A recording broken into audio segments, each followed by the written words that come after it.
Bonjour tout le monde, Luc Simoneau. On était rendu à l'opération numéro 5, donc l'opération de finition de la poche intérieure. Donc si on vient à notre feuille de route, poche intérieure, finition avec l'outil numéro 2.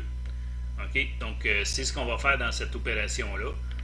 Et on va regarder, suite à cette opération-là, on va regarder une simulation en mode solide, voir qu'est-ce que ça nous donne, résultat final.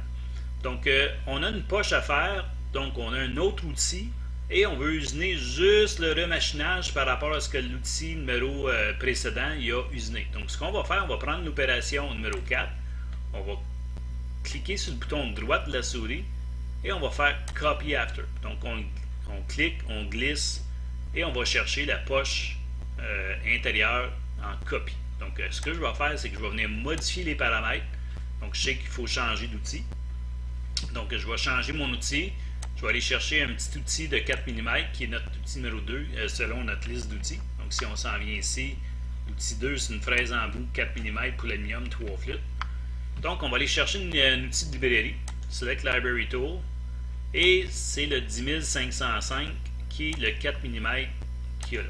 Donc je vais chercher mon outil 4 mm, c'est l'outil numéro 2, et j'ai déjà j'ai pas réglé mes paramètres, donc je vais régler les paramètres de l'outil. Donc, 1000 SFM, on peut s'imaginer que ça va tourner vite, ouais, 24 000 RPM, on ne se rendra jamais là. Et si je vais chercher notre table de vitesse d'avance, on est à peu près à 1.8. Donc, à 1.8, c'est 5.10 de vitesse d'avance. Je vais régler ça à 5.10. Donc, je m'en vais dans mes vitesses d'avance ici, 0.0005. Ça me donne une vitesse d'avance de 36 pouces par minute, 10.50, c'est correct. Et c'est clair qu'ici, à 24 000, ma machine ne se rend pas là. Je vais activer le coolant de cet outil-là. Donc, il est à on, c'est correct. Je fais Finish. Et ce que je vais faire, c'est que je vais réinitialiser mes vitesses d'avance selon ce que j'ai. Donc, on me donne 24 000 RPM. Ma machine, elle a un max de 8 000. On va choisir 8 000 RPM maximum.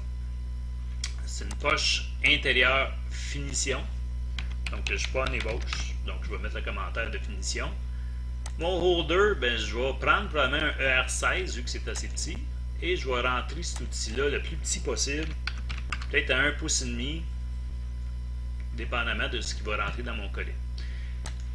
Paramètres de coupe, ce que je veux faire, c'est du remachinage. Donc, je sais qu'il me reste de la matière dans les petits raccoins ici, puis il me reste 10 mm sur le bord du mur. C'est ça que je veux aller usiner. Donc, je vais dire 0 matière que je veux laisser sur le bord du mur. Donc, c'est une passe de finition. Et je vais dire que c'est du remachining. Donc, remachining, il me dit, est-ce que tu veux considérer toutes les opérations précédentes, l'opération précédente ou un outil de rough de diamètre donné. Donc, moi, je vais prendre l'opération précédente et c'est ça que je vais utiliser pour calculer la quantité de matière qu'il y a à usiner. Donc, encore là, rough, finish, je vais prendre les paramètres que j'ai par défaut. Mes linking, 3 pouces, 250, 200, 0, 0 absolu. J'ai fait une copie du packet, donc c'est encore les mêmes paramètres.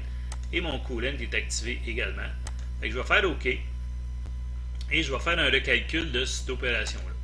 Puis il dit, ça c'est ce que mon outil de rough était capable d'usiner, c'est en rouge. En jaune, il me présente ce que mon outil de finition est en mesure de faire. Je paye sur Enter encore. Il dit, ça c'est ce qui reste comme matière première. Je paye sur Enter. Il dit, il reste une zone très peu pour machiner. Et je fais mon toolpad. Donc, si on regarde l'usinage de ce trajet d'outil-là, il rentre, il fait le tour et il vient de sortir. Donc, il a usiné les petits raccoins qui restaient sur cette opération d'usinage-là. Je fais OK là-dessus et mon usinage de remachinage y est terminé. Donc, je vais faire une simulation en 3D juste pour voir comment est-ce qu'on est rendu dans notre élaboration là, de notre projet. Je vais aller dans les paramètres ici des options de simulateur.